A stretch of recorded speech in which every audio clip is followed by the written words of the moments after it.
Hello दोस्तों, नमस्कार। आप सभी का स्वागत है आपके अपने यूट्यूब चैनल रवि सैलानी पर। जैसे कि आप जानते हैं कि मैंने कहते हफ्ते प्रत्येक दिन आपको एक वीडियो प्रोवाइड कराऊंगा। तो आज हमारा जो टर्न है वो आज हमारा है पॉलिटिकल साइंस का। कल हमने इतिहास पढ़ा था, हिस्ट्री पढ़ा था। तो आज हमारा जो टर्न होगा वो क्या होगा, पॉलिटिकल साइंस का होगा। क्योंकि परसों रात मैंने आपको 2 वीडियो प्रोवाइड कराई थी, एक थोड़ा अग्निवीर के संबंध में और एक क्या इतिहास के संबंध में। तो आज मैं आपको जो वीडियो प्रोवाइड कराऊंगा वो कराऊंगा किसकी, ये जो आपका क्या है पॉलिटिकल साइंस है, पॉलिटिकल साइंस की वीडियो प्रोवाइड करना। पॉलिटिकल साइंस में हमने देखो 2 पार्ट पढ़ दिए हैं और आज हम जो तीसरा पार्ट पढ़ रहे हैं वो है, आज हमने पढ़ा था वहाँ पे पढ़ा था हमने 1773 का रेगुलेटिंग एक्ट और 1773 के रेगुलेटिंग एक्ट पढ़ा था हमने 1781 का एक्ट ऑफ सेटलमेंट। तो इसी संदर्भ में मैंने कहा था, जो आप जानते हैं कि जो 1773 का रेगुलेटिंग एक्ट आया था, इसने क्या किया था, जो ब्रिटिश संसद द्वारा क्या किया गया था, ईस्ट इंडिया कंपनी को क्या किया नियंत्रण किया गया था।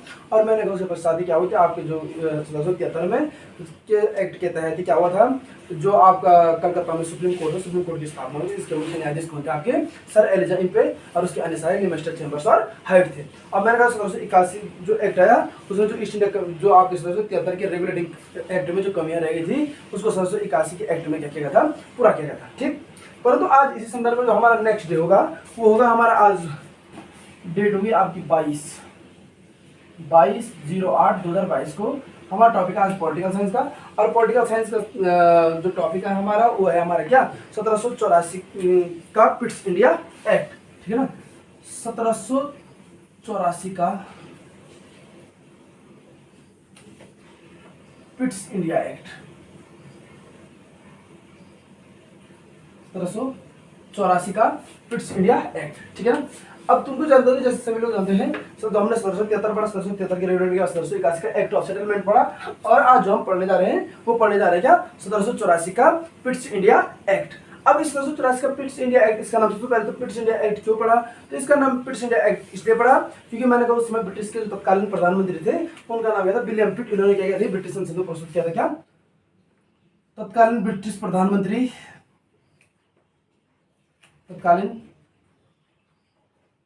ब्रिटिश प्रधानमंत्री विलियम पिट द्वारा, इसके द्वारा तत्कालीन ब्रिटिश प्रधानमंत्री विलियम पिट, तत्कालीन ब्रिटिश प्रधानमंत्री विलियम पिट द्वारा क्या किया गया था, ये ब्रिटिश संसद में क्या किया गया था, प्रस्तुत किया गया था। क्या ब्रिटिश संसद में क्या किया, प्रस्तुत किया,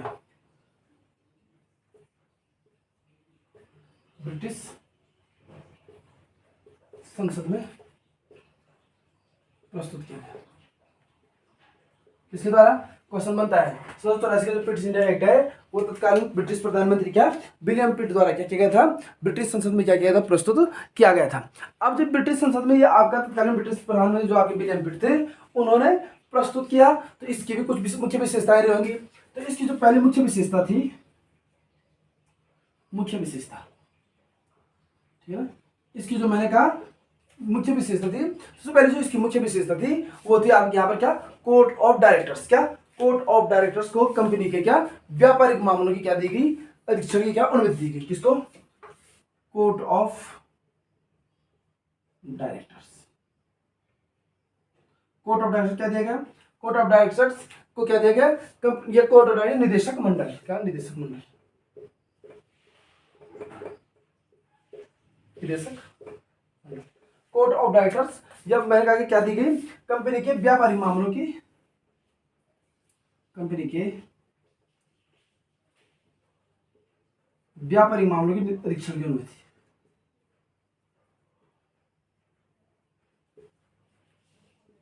कंपनी के व्यापारिक मामलों की अधीक्षण की अनुमति। किस एक्ट से, 1784 का जो एक्ट था, इस एक्ट के तहत मैंने कहा कंपनी के व्यापारिक मामलों के अधीक्षण की अनुमति दी गई। किसको, कोर्ट ऑफ डायरेक्टर्स को। ठीक है ना, अब जब कोर्ट ऑफ डायरेक्टर्स को व्यापारिक मामलों की अनुमति दी गई तो बोर्ड ऑफ कंट्रोल को क्या दी गई, राजनीतिक मामलों की। किसकी, बोर्ड ऑफ कंट्रोल, पूरा आप लिख सकते हैं, बोर्ड ऑफ कंट्रोल को क्या, राजनीतिक मामलों।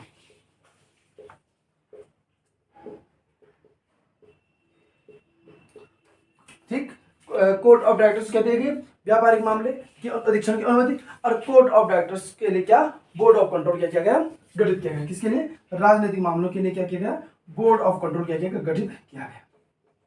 ठीक, तो व्यापारिक मामलों के लिए आपको आपने देख लिया है, व्यापारिक मामलों के लिए कोर्ट ऑफ डायरेक्टर्स और राजनीतिक मामलों के लिए जो अधीक्षण को अनुमति दी गई वो गठित किया गया, वो कौन किया गया? Board of directors. और यही कहलाया तुम्हारा क्या? द्वैध शासन। क्या कहलाया? द्वैध शासन। क्वेश्चन बनता है, बहुत बार बनता है कि किस अधिनियम के तहत द्वैध शासन की जो शुरुआत हुई थी, तो वो द्वैध शासन आपका कौन सा है? या आपका कौन? 1784 का पिट्स इंडिया एक्ट। ठीक है ना, द्वैध शासन। ठीक है ना, सभी लोगों ने देख लिया कि मैंने कहा जो आवश्यक का पिट्स इंडिया एक्ट था, 1784 का पिट्स इंडिया एक्ट में क्या? तत्कालीन प्रधानमंत्री विलियम पिट थे, इन्होंने जो ब्रिटिश संसद प्रस्तुत किया था, इसकी मुख्य विशेषता क्या थी? मुख्य विशेषता थी कि यहाँ पर क्या किया गया? राजनीतिक और व्यापारिक मामलों को क्या कर दिया? अलग अलग कर दिया गया। और अलग अलग किया मतलब एक राजनीतिक मामले अलग देखेंगे, व्यापारिक मामले अलग देंगे।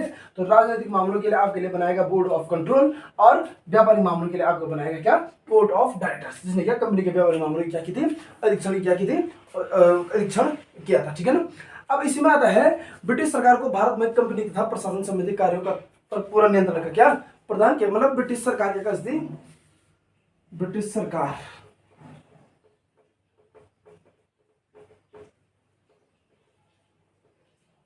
क्या? ब्रिटिश सरकार को भारत में कंपनी तथा प्रशासन संबंधी, ठीक है ना, ब्रिटिश सरकार को भारत में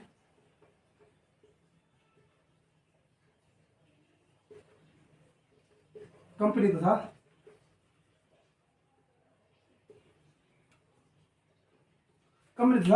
प्रशासन संबंधी, ब्रिटिश सरकार को भारत में कंपनी तथा ब्रिटिश प्रशासन संबंधी, या ब्रिटिश सरकार को भारत में कंपनी तथा प्रशासन संबंधी कार्यों पर क्या मिला था?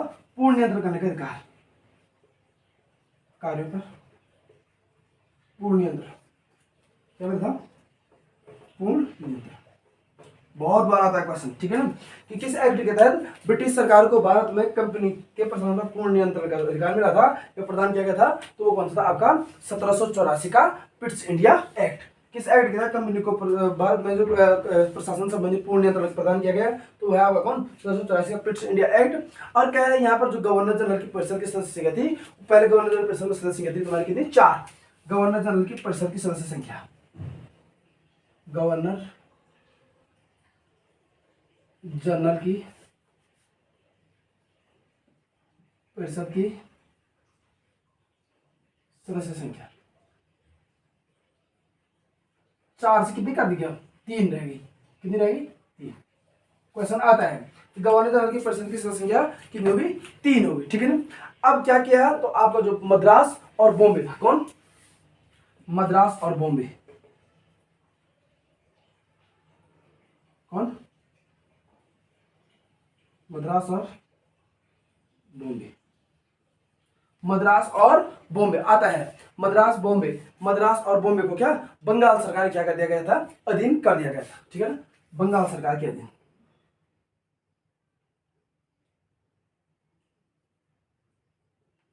इस एक्ट के तहत मद्रास और बॉम्बे प्रांत को बंगाल सरकार के अधीन किया गया था। तो वो था आपका कौन? 1784 का पिट्स इंडिया एक्ट। क्या कहते हैं? 1784 पिट्स इंडिया एक्ट। एक बार तो पुनः कह रहा हूँ, सबसे पहले देखो तत्कालीन ब्रिटिश प्रधानमंत्री विलियम पिट ने इसको ब्रिटिश संसद में प्रस्तुत किया था, इसीलिए इसका नाम क्या हुआ? पिट्स इंडिया एक्ट हुआ। मुख्य विशेषता क्या थी यहाँ पर? कंपनी के राजनीतिक मामले और व्यापारिक मामलों को अलग किया गया। जब राजनीतिक और व्यापारिक मामलों को अलग अलग किया गया तो इसको कहा गया यहाँ पर क्या? द्वैध शासन। राजनीतिक मामलों संबंधी होता था आपका कौन? Board of control. और व्यापारिक मामलों संबंधी होता था आपका कौन? Court of directors. ठीक है ना। उसके बाद कह रहे ब्रिटिश सरकार को यहाँ पर क्या भारत में कंपनी पर पूर्ण नियंत्रण क्या दी गई? पूर्ण नियंत्रण संबंधी क्या गए? अधिकार क्या गए? देखिए, पूर्ण नियंत्रण प्रदान करने क्या दिए गए थे? संबंधित पूर्ण नियंत्रण प्रदान करने, पूर्ण नियंत्रण क्या? उसके कार्यों पर पूर्ण नियंत्रण की शक्ति प्रदान की गई थी। किसको? ब्रिटिश संसद को। ठीक है ना। और उसके बाद कह रहा है यहाँ पर जो आपका कौन? बंगाल और बंगाल को क्या, जो बंगाल प्रेसिडेंसी थी, बंगाल प्रेसिडेंसी को मद्रास और बॉम्बे पर क्या पूर्ण नियंत्रण का क्या दिया गया? अधिकार दिया। इनके बंगाल के अधीन किया गया। किसको? मद्रास और बॉम्बे को। मद्रास और बॉम्बे को क्या बंगाल के अधीन किया गया। और गवर्नर जनरल की परिषद में की सदस्य संख्या 4 में से कितनी रहेगी? अब 3 है। पहले गवर्नर की परिषद 4 होती, अब कितनी होगी? 3। तो ये था आपका क्या? 1784 का पिट्स इंडिया एक्ट। अब जो आपको नेक्स्ट पढ़ना है हमको, वो पढ़ना है हमको 1786 का क्या अधिनियम। क्या पढ़ना है? 1786 का अधिनियम। बहुत बार क्वेश्चन बनते हैं, और 1784 की पिट्स इंडिया एक्ट से जरूर क्या बनते हैं? क्वेश्चन में आते भी ये क्वेश्चन। ठीक है, 1786 का अधिनियम, 1786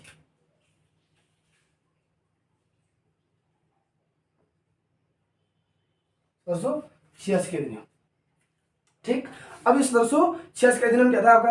ये अधिनियम था कि गवर्नर जनरल को क्या विशेष परिस्थितियों में क्या अपने परिषद के निर्णय को निरस्त करने की, क्या निर्णय को लागू करने का अधिकार था। ठीक है ना। गवर्नर जनरल क्या कर सकता? ठीक है ना। जो गवर्नर जनरल होता था, गवर्नर जनरल को कह रहे हैं विशेष परिस्थितियों में अपने परिषद के निर्णय को निरस्त करने की, क्या गवर्नर जनरल को विशेष परिस्थितियों में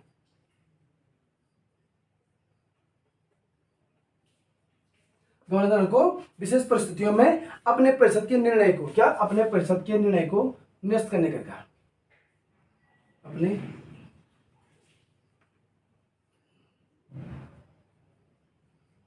अपने परिषद के निर्णय को, क्या अपने परिषद के निर्णय को निरस्त करके अपने निर्णय लागू करने का क्या था, अधिकार था। ठीक है ना। गवर्नर जनरल को विशेष परिस्थितियों में कह रहा है अपने परिषद के निर्णय को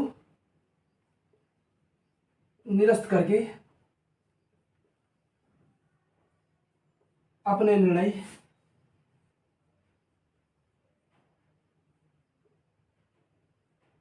लागू करने का अधिकार,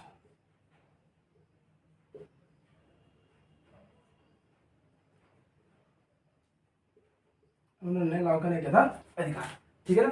कह रहा है कि किस अधिनियम के तहत गवर्नर जनरल को अपने परिषद, जो परिषद के नियम निर्णय होते हैं उन निर्णयों को क्या कहता है, गवर्नर जनरल निरस्त कर सकता था और अपने निर्णय क्या कर सकता था, लागू कर सकता था। ये शक्ति मिली अब किसी 1786 का जो अधिकार था, 1786 का जो अधिनियम था उसके तहत, 1786 के अधिनियम के तहत क्या हुआ, गवर्नर जनरल को विशेष परिस्थितियों में अपने परिषद के निर्णय को निरस्त करके तथा अपने निर्णय को लागू करने का क्या मिला था, अधिकार मिला था। ठीक है ना। साथ ही गवर्नर जनरल को क्या प्रधान सेनापति क्या मिली थी, शक्तियां दी गई थी। ठीक है। गवर्नर जनरल को प्रधान सेनापति की शक्तियां दी गई। गवर्नर जनरल को क्या कह रहे हैं, प्रधान सेनापति क्या दी गई, शक्तियां दी गई। किसको, गवर्नर जनरल को प्रधान सेनापति शक्तियां दी गई। ठीक है ना। और ये दोनों अधिकार सर्वप्रथम किसको प्राप्त हुए थे, लॉर्ड कॉर्नवालिस को। ये दोनों अधिकार सर्वप्रथम किसको प्राप्त हुए थे, लॉर्ड कॉर्नवालिस। लॉर्ड कॉर्नवालिस को क्या सर्वप्रथम ये दोनों अधिकार क्या हुए थे, प्राप्त हुए थे। कौन से दोनों अधिकार, ये दोनों अधिकार होते कौन से, कि गवर्नर जनरल को मैंने कहा अपने परिषद को विशेष परिस्थितियों में क्या अपने परिषद के निर्णय को निरस्त करने के तथा अपने निर्णय को क्या लागू करने का, मतलब अगर क्या कहते हो गवर्नर जनरल किसी कोई परिषद क्या देती है, कोई निर्णय देती है तो गवर्नर जनरल उस निर्णय को सीधे क्या कर सकता है, निरस्त कर सकता है, बल्कि अपने निर्णय को उन पर क्या कर सकता है, लागू कर सकता है। और ये प्रधान सेनापति की शक्तियां किसको प्राप्त हुई थी, गवर्नर जनरल को हुई थी। और ये सर्वप्रथम शक्तियां जो प्राप्त हुई आपकी वो किसको हुई थी, आपके लॉर्ड कॉर्नवालिस को। ठीक है ना। तो ये था आप 1784 और 1786 का। ठीक है ना। अब हमको पढ़ना है नेक्स्ट वाला, वो है तुम्हारा कौन, 1793 का चार्टर एक्ट। क्या है, 1793 का चार्टर एक्ट। 1793 का चार्टर एक्ट।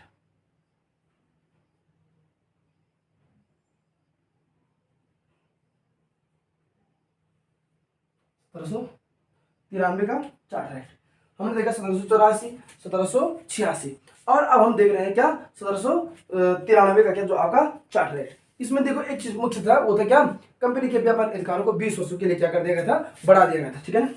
कंपनी के व्यापार अधिकारों को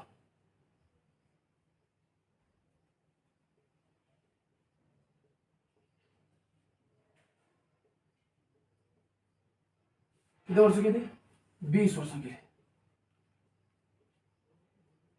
बढ़ा दिया गया था।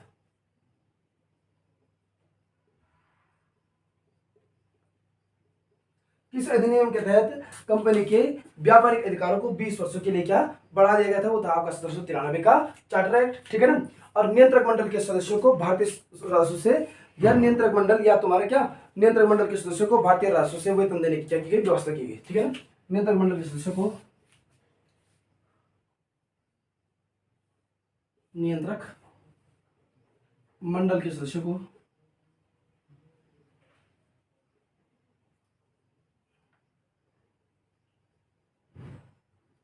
नियंत्रण मंडल के सदस्यों को भारतीय राजस्व से क्या, क्वेश्चन बहुत आता है कि नियंत्रण मंडल के सदस्यों को भारतीय राजस्व से वेतन देने की व्यवस्था कब किस अधिनियम के तहत की, तो वो कौन था आपका 1793 का चार्टर एक्ट, भारतीय राजस्व से वेतन देने की व्यवस्था।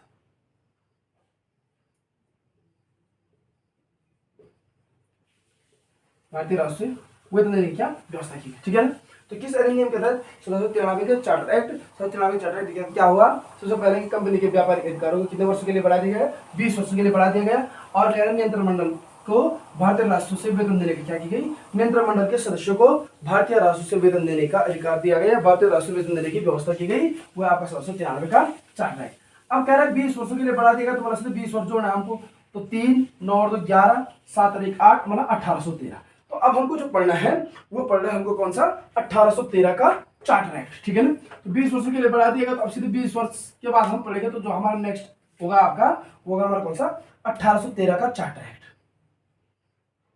1813 का चार्टर एक्ट।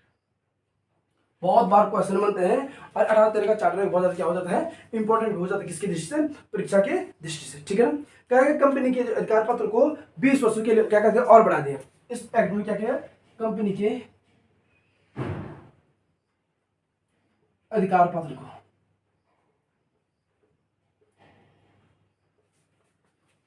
20 वर्षों के लिए और बढ़ा दिया,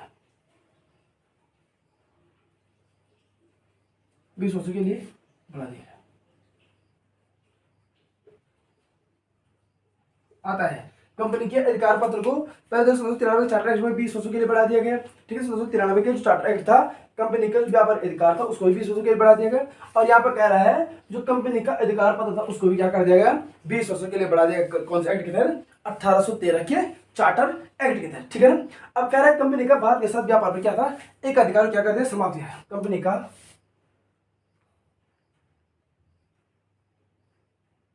भारत के साथ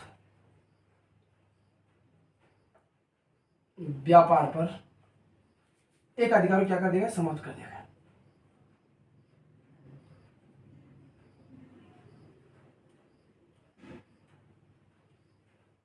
एक अधिकार क्या किया गया, समाप्त किया गया। किस एक्ट के तहत कंपनी का भारत के साथ व्यापार पर एक अधिकार को समाप्त किया गया, तो वो कौन सा होगा, 1813 का चार्टर एक्ट, ठीक है। ठीक इसी के साथ क्या गया, कंपनी का चीन और चाय के साथ क्या व्यापारिक एक अधिकार बना रहा, किसके साथ, व्यापारिक एक अधिकार किसके साथ बना रहा,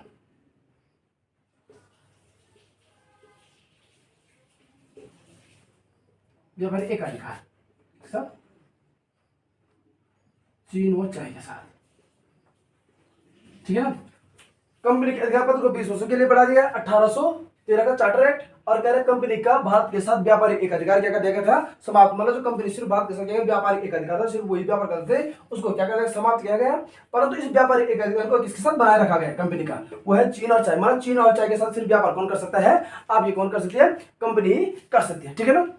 मतलब ब्रिटिश ब्रिटिश कोई भी ब्रिटिश क्या कर सकता है, मतलब भारत में क्या कर सकता है, व्यापार कर सकता है, कोई भी ब्रिटिश क्या कर सकता है, ब्रिटिश भारत में क्या कर सकता है, व्यापार कर सकता है, भारत में क्या कर सकता है, व्यापार, भारत में क्या कर सकता है, व्यापार कर सकता है। जबकि पहले सिर्फ व्यापार कौन कर सकती थी, पहला आप सिर्फ कौन, ईस्ट इंडिया कंपनी क्या करती भारत में व्यापार कर सकती थी। 1813 के चार्टर एक्ट के तहत क्या क्या मतलब मुक्त व्यापार का सिद्धांत, इसको इजली तरीके से बोलेंगे हम क्या, मुक्त व्यापार का सिद्धांत,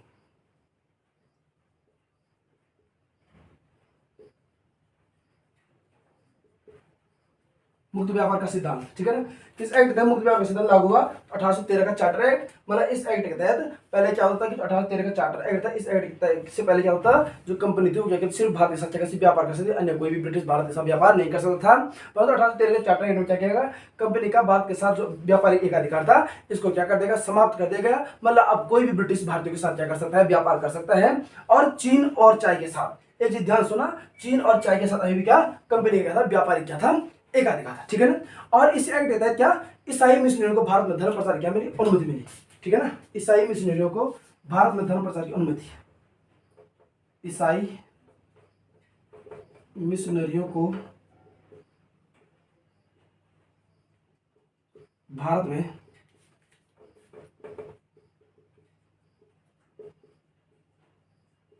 धर्म प्रचार की अनुमति, किस एक्ट के तहत ईसाई मिशनरियों को भारत में धर्म प्रचार की अनुमति मिली थी, तो वो कौन सा एक्ट था आपका, वो था आपका 1813 का चार्टर एक्ट, ठीक है ना। और भारत में शिक्षा पर लगभग 1 लाख रुपए क्या प्रतिवर्ष क्या किया जाएगा, खर्चा किया जाएगा, भारत में शिक्षा पर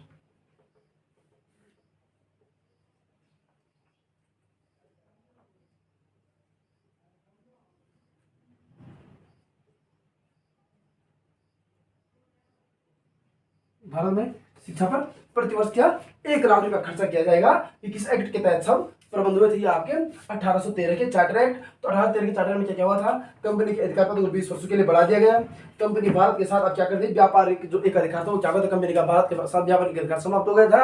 और व्यापारिक अधिकार समाप्त हो गया था मतलब कंपनी का भारत में कैसे शासन क्या हो गया था, तुम्हारा मुक्त क्या हो गया था, आपका मुक्त व्यापार का हो गया था, सिद्धांत आपका यहाँ पे क्या हो गया था, लागू हो गया था 1813 के चार्टर एक्ट में। मुक्त व्यापार का सिद्धांत क्या था कि कोई भी ब्रिटिश क्या कर सकता है, कोई भी ब्रिटिश व्यक्ति क्या कर सकता है, कोई भी ब्रिटिश कंपनी क्या कर सकती है, भारत में क्या कर सकती है, व्यापार कर सकती है। परंतु जो कंपनी थी ईस्ट इंडिया कंपनी, इस ईस्ट इंडिया कंपनी का व्यापारिक अधिकार किसमें बना रहा, चीन व चाय के साथ क्या बना रहा, व्यापारिक अधिकार बना रहा। और ईसाई मिशनरियों को कह रहा है भारत में धर्म प्रचार की अनुमति मिली थी, किसके तहत, 1813 के चार्टर एक्ट के तहत। और भारत में कह रहे हैं शिक्षा पर प्रतिवर्ष 1 लाख रुपए का खर्चा किए जाने की क्या की गई थी, बात की गई थी, किस एक्ट के तहत, 1813 के चार्टर एक्ट के तहत। तो ये तमाम चीजें, तो ये आपका था, देखा आपने देखोगा जो 1813 का चार्टर एक्ट था, इस एक्ट के तहत इतने क्या हुए थे, सारे प्रावधान हुए थे। तो अब 1813 के चार्टर एक्ट के बाद फिर हमने क्या पढ़ा, हमने कहा 20 वर्षों के लिए जो आपका क्या अधिकार पत्र को बढ़ाया गया था। तो 13 में जैसे 20 जोड़ेंगे तो कितना होता है, 1833। 1813 में 20 जोड़ेंगे, 20 वर्षों के लिए बढ़ा दिया गया इसको, तो 3 और 1 तो 1833। तो अब पढ़ेंगे हम कौन सा, 1833 का चार्टर एक्ट। अब इस एक्ट के तहत क्या हुआ, इसमें भी हम क्या करेंगे, विशेषता बात करेंगे वास्तव में इसमें क्या हुआ। 1813 का चार्टर एक्ट, 1833 सॉरी 13 का हो गया है, अब पढ़ना हमको कौन सा, 1833 का चार्टर एक्ट, ठीक है ना। अब इस एक्ट में काफी क्या है, प्रमुख क्या है, विशेषता है, ठीक है ना। 1833 का चार्टर एक्ट, इसमें सबसे पहले आपको पता होगा जो कंपनी के क्या थे, व्यापारिक अधिकार पूर्णतः क्या कर दिए गए, सबसे पहले क्या क्या समाप्त किए कंपनी के व्यापारिक अधिकार।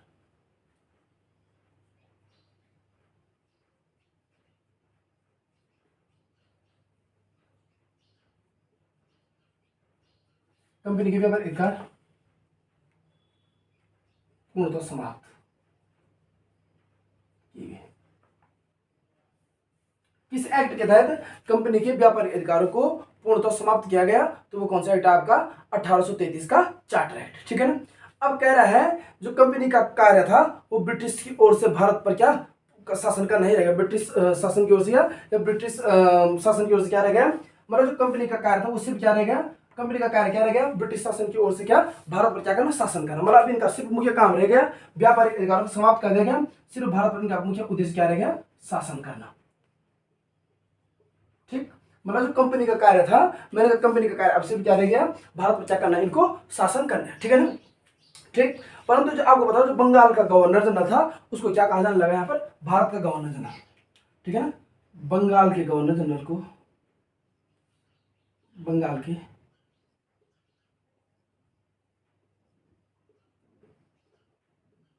गवर्नर जनरल को भारत का गवर्नर जनरल कहा जाने लगा।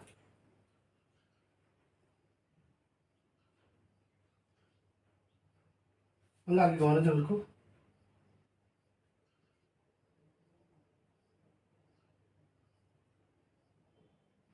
भारत का गवर्नर जनरल कहा जाने लगा। क्वेश्चन बनता है बंगाल के गवर्नर जनरल को भारत का गवर्नर जनरल किस एक्ट के तहत कहा जाने लगा, तो वो कहा जाने लगा आपका किस एक्ट के तहत, बंगाल के गवर्नर जनरल को भारत गवर्नर जनरल कहा जाने लगा किस एक्ट के तहत, वो था आपका 1833 का चार्टर एक्ट। और प्रथम जो भारत का गवर्नर जनरल बना था वो बना था आपका लॉर्ड विलियम बेंटिंग, पहला बना था जो कौन बना था, लॉर्ड विलियम बेंटिंग, ठीक है ना। भारत का पहला जो गवर्नर जनरल बना था वो बना था कौन, लॉर्ड विलियम बेंटिंग। बहुत बार क्वेश्चन बनता है और बने भी हैं। भारत का जो पहला गवर्नर जनरल बना वो कौन बना आपका, तो वो बना आपका कौन, लॉर्ड विलियम बेंटिंग। कौन बना, लॉर्ड विलियम बेंटिंग क्या बना आपका, भारत का क्या बना था, गवर्नर जनरल बना था, ठीक है ना। जो मतलब भारत का पहला क्या बना था, गवर्नर जनरल बना था, ठीक। अब उसके बाद आपको पता होगा गवर्नर जनरल को यहाँ पे क्या की गई, नागरिक शक्ति व सैन्य शक्तियां क्या कर दी गई थी, प्रदान कर दी गई थी। क्योंकि गवर्नर जनरल को क्या, जो भारत का गवर्नर जनरल था इसको कौन सी शक्तियां, नागरिक शक्तियां और सैन्य शक्तियां क्या कर दी गई थी, प्रदान की गई थी।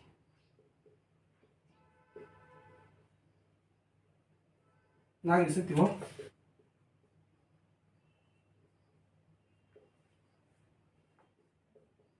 किस एक्ट के तहत बंगाल के गवर्नर जनरल को नागरिक शक्तियां वो सैन्य शक्तियां प्रदान की गई थी, तो वो था आपका कौन सा, 1833 का चार्टर एक्ट। 1833 के चार्टर एक्ट के तहत बंगाल के गवर्नर जनरल को क्या बंगाल के गवर्नर जनरल को नागरिक शक्तियां और सैन्य शक्तियां क्या कर दी गई थी, प्रदान की गई थी। ठीक है ना। अब यहाँ पे मतलब सबसे मुख्य कार्य होगा कि जो आपका मद्रास और बॉम्बे के क्या होते गवर्नर होते थे, उनकी विधायिका शक्ति को क्या कर देगा, उनको विधायिका शक्ति से क्या कर देगा था, वंचित कर देगा। किसको, मद्रास और बॉम्बे के गवर्नर को, मद्रास और बॉम्बे के गवर्नर को क्या, विधायिका शक्ति से वंचित, विधायिका शक्ति से वंचित किया गया था। ठीक है ना। मद्रास और बॉम्बे के गवर्नर को क्या कर दिया गया था, विधायिका शक्ति से क्या कर दिया गया था, वंचित कर दिया गया था। ठीक है ना। और भारत के गवर्नर जनरल को क्या, संपूर्ण ब्रिटिश भारत पर विधि निर्माण का एक अधिकार प्राप्त हो गया था। ठीक है ना। भारत के गवर्नर जनरल को क्या हुआ था, भारत के गवर्नर जनरल को,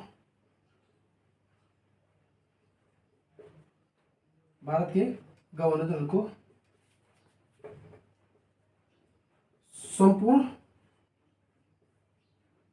ब्रिटिश भारत पर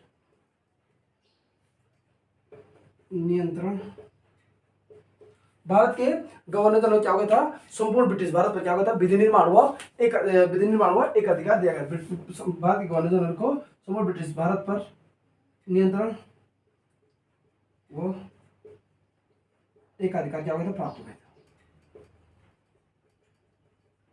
ठीक है ना। जो भारत का गवर्नर जनरल होगा वो संपूर्ण ब्रिटिश भारत पे क्या कर सकता है, नियंत्रण कर सकता है, और उसको क्या कहते हैं, एक अधिकार की भी क्या दी गई थी, शक्ति दी गई थी। किस एक्ट के तहत, 1833 के चार्टर एक्ट के तहत। अब भारत के गवर्नर जनरल के द्वारा जो पहला कानून बनाया गया, जो पहला कानून बनाया गया उसे कहा गया आपका कौन सा कानून, नियामक कानून। कौन सा कानून, नियामक कानून। ठीक है ना। भारत के गवर्नर जनरल द्वारा जो पहला नियम कानून बनाया गया उसी नियम कानून को कहा गया आपका क्या, नियामक कानून। तो किस अधिनियम के तहत अब क्या था आपका नियामक कानून, कि भारत के गवर्नर जनरल द्वारा जो पहला कानून बनाया गया है उस कानून को कहा जाता है आपका क्या, नियामक कानून। ठीक है ना। अब जो आपके बंगाल के गवर्नर जनरल की परिषद पहले 4 थी, 4 से घटा करके कितनी हो गई थी, 3 हो गई थी। अब इन 3 सदस्यों के साथ एक विधिक सदस्य भी जोड़ा गया। क्या, इन 3 सदस्यों के साथ क्या जोड़ा गया, एक विधिक सदस्य।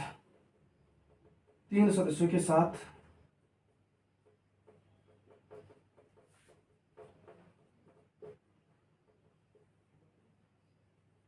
विधिक सदस्य भी जोड़ गए।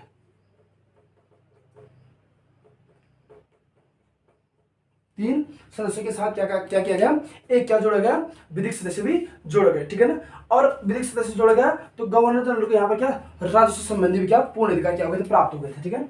गवर्नर जनरल क्या, राजस्व संबंधी, जो आपका गवर्नर जनरल था उनको क्या हो गया था, राजस्व संबंधी पूर्ण अधिकार प्राप्त हुए। ठीक है। गवर्नर जनरल को राजस्व संबंधी पूर्ण अधिकार क्या हो गए थे, प्राप्त हो गए। अब किस एक्ट के तहत, 1833 के चार्टर एक्ट के तहत गवर्नर जनरल को राजस्व संबंधी क्या हो गए, पूर्ण अधिकार प्राप्त हो गए थे। ठीक। और संपूर्ण देश के लिए क्या, एक बजट तैयार करने का अधिकार, संपूर्ण देश के लिए एक बजट, संपूर्ण देश के लिए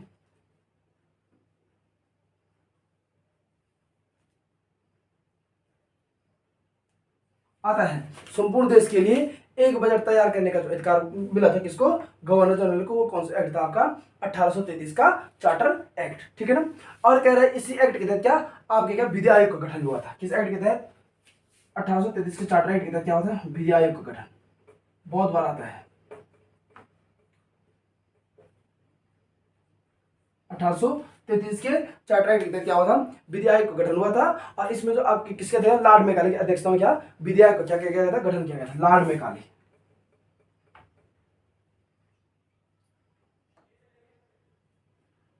लॉर्ड मैकाले की अध्यक्षता में क्या किया था, विधि आयोग का क्या किया था, गठन किया गया था। ठीक है ना। सिविल सेवकों के लिए क्या, सिविल सेवकों के चयन के लिए क्या, खुली प्रतियोगी परीक्षा किया गया था, प्रयास किया गया था। सिविल सेवकों के चयन के लिए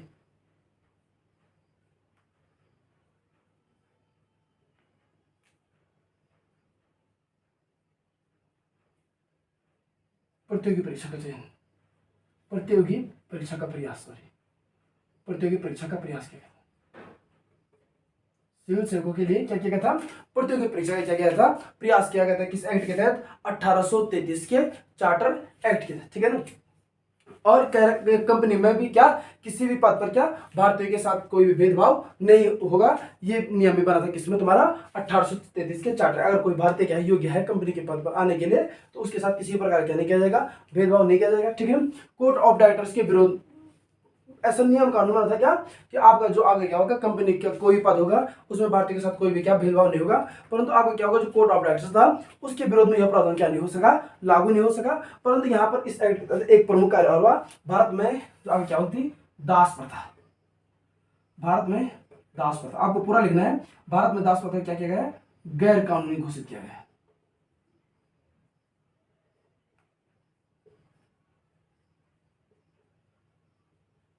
भारत में दास प्रथा को क्या किया गया, गैर कानूनी घोषित किया गया। ठीक है ना। तो ये आपका क्या था 1833 का चार्टर एक्ट। एक बार पुनः सुन लीजिएगा।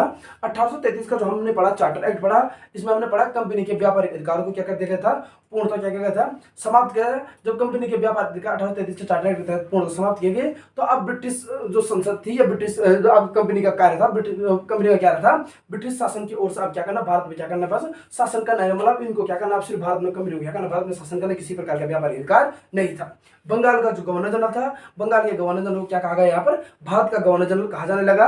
और आपका जो भारत का गवर्नर जनरल बना वो बना आपका कौन, लॉर्ड विलियम बेंटिक। ठीक है ना। जो आपका गवर्नर जनरल होता था, भारत का गवर्नर जनरल, उसको दो शक्तियां प्रदान की गई। एक शक्ति प्रदान की गई आपकी नागरिक शक्ति और दूसरी शक्ति प्रदान की गई आपकी सैन्य शक्ति। ये दोनों शक्तियां किसको प्रदान हो गई थी, आपके बंगाल के गवर्नर जनरल को। ठीक है ना। ये बंगाल के नहीं, भारत के गवर्नर जनरल को। उसके बाद कह रहा है जो मद्रास और बॉम्बे हुआ करता था वहां के गवर्नरों की विधायिका की शक्ति से क्या कर दिया गया था, वंचित कर दिया गया था। ठीक है ना। और उसके बाद भारत की जो गवर्नर जनरल था उसको संपूर्ण ब्रिटिश भारत पर क्या, भारत के गवर्नर जनरल को संपूर्ण ब्रिटिश भारत पर क्या विधि निर्माण का क्या होगा था, एक अधिकार। मतलब भारत के गवर्नर जनरल को आप क्या कर, संपूर्ण भारत क्या ब्रिटिश भारत में क्या कर सकता है, अपने विधि निर्माण या नियम कानून क्या कर सकता है, बनाने का क्या था, एक अधिकार मिल गया था। और इस ब्रिटिश भारत में जो गवर्नर जनरल द्वारा जो नियम कानून बनाने का अधिकार मिला था, इसके द्वारा बनाए गए जो पहले नियम कानून थे उन नियम कानूनों को कहा गया आपका क्या, नियामक कानून। ठीक है ना। गवर्नर जनरल की परिषद में पहले आपको पहले 4 थे, फिर क्या हो गए थे, 3 सदस्य हो गए थे। इन 3 सदस्यों के साथ एक विधिक सदस्य भी जोड़ा गया और विधिक सदस्य के जोड़ने के साथ साथ क्या किया गया, राजस्व संबंधी पूर्ण अधिकार भी क्या हो गए थे, भारतीय गवर्नर जनरल क्या हो गए थे, प्राप्त हो गए थे। ठीक है ना। संपूर्ण देश के लिए एक बजट तैयार करने का जो शक्ति मिली थी वो भी किसके तहत मिली, 1833 के चार्टर एक्ट। अब जो विधेयक का गठन किया गया यहाँ पर भारत में, वो विधेयक का गठन किया गया किसके अध्यक्षता में, लॉर्ड मैकाले की क्या अध्यक्षता में प्रथम विधेयक को क्या किया गया, गठन किया गया। सिविल सेवा जो प्रतियोगी परीक्षा होती है, खुली प्रतियोगिता परीक्षा होती है, उसका यहाँ पर क्या किया गया, पहला प्रयास किया गया 1833 का चार्टर एक्ट में। और कह रहे हैं कंपनी के पदों पर, एक कंपनी में किसी भी पद के लिए क्या भारतीयों के साथ किसी प्रकार का कोई भेदभाव नहीं किया जाएगा। ये भी नियम कानून लागू हुआ था। परंतु इसमें कह रहे हैं कि जो कोर्ट ऑफ डायरेक्टर्स था, कोर्ट ऑफ डायरेक्टर्स के विरोध में यह प्रावधान भारत में क्या नहीं हो सका, लागू नहीं हो सका। भारत में जो दास प्रथा हुआ करती पहले, उस दास प्रथा को 1833 के चार्टर एक्ट के तहत क्या किया गया था, गैर कानूनी घोषित किया गया था। इसको समाप्त करने की क्या की गई थी, बात की गई थी। तो ये था आपका पूर्णतः क्या 1784 के पिट्स इंडिया एक्ट से और 1833 के चार्टर एक्ट तक। तो ये था दोस्तों आज का मैटर। मुझे उम्मीद है कि आपको थोड़ा क्या अच्छा लगा होगा। फिर से मैं यही कहना चाहूँगा, आप मेरे चैनल को ज़्यादा लाइक शेयर और सब्सक्राइब कीजिएगा। और सबसे बड़ी बात है कि लाइक शेयर सब्सक्राइब के साथ साथ इसको क्या उन लोगों तक जरूर पहुँचाएगा, शेयर इसको जरूर करना है, क्योंकि मैंने कहा मैं आपके लिए मेहनत कर रहा हूँ और इस मेहनत को आप जरूर क्या आगे पहुँचाएंगे। इससे ऐसी मैं आपसे करता हूँ, उम्मीद करता हूँ। और मिलते हैं फिर किसी नए टॉपिक के साथ नए दिन में। ठीक है, ख्याल रखिएगा अपने का। Thank you.